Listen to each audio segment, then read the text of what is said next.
উত্তর বঙ্গোপসাগর ও তৎসংলগ্ন এলাকায় বায়ুচাপের তারতম্যের আধিক্যের প্রভাবে পটুয়াখালীতে গত এক সপ্তাহ ধরে থেমে থেমে মাঝারি থেকে ভারী বৃষ্টিপাত হচ্ছে। তবে গতকাল সকাল 10টা থেকে জেলার বিভিন্ন স্থানে বিরতিহীনভাবে মাঝারি থেকে ভারী বৃষ্টিপাত হচ্ছে।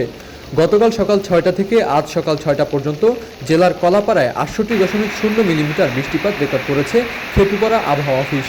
এতে অনেকটা স্থবিরতা নেমে এসেছে। টানা বৃষ্টিতে পানিবন্দী হয়ে পড়েছেন নিচু এলাকার অনেক পরিবার। শহর থেকে গ্রাম অঞ্চলের বিভিন্ন সড়ক এবং নিচু স্থানে পানি জমে জলাবদ্ধতা সৃষ্টি হয়েছে। সবচেয়ে বেশি ভোগান্তিতে পড়েছেন নিম্ন আয়ের শ্রমজীবীরা। এদিকে উত্তাল রয়েছে কুয়াকাটা সংলগ্ন বঙ্গোপসাগর। উপকূলীয় এলাকা দিয়ে আজও ঝড়ো হাওয়া বয়ে যেতে পারে। তাই পটুয়াখালীর পায়রা বন্দর সহ দেশের সব সমুদ্র বন্দরকে 3 নম্বর স্থানীয় সতর্ক সংকেত দেখাতে বলা হয়েছে। পাশাপাশি সমুদ্রে থাকা সকল মাছ ধরার ট্রলারকে নিরাপদে আশ্রয় নিতে বলা হয়েছে।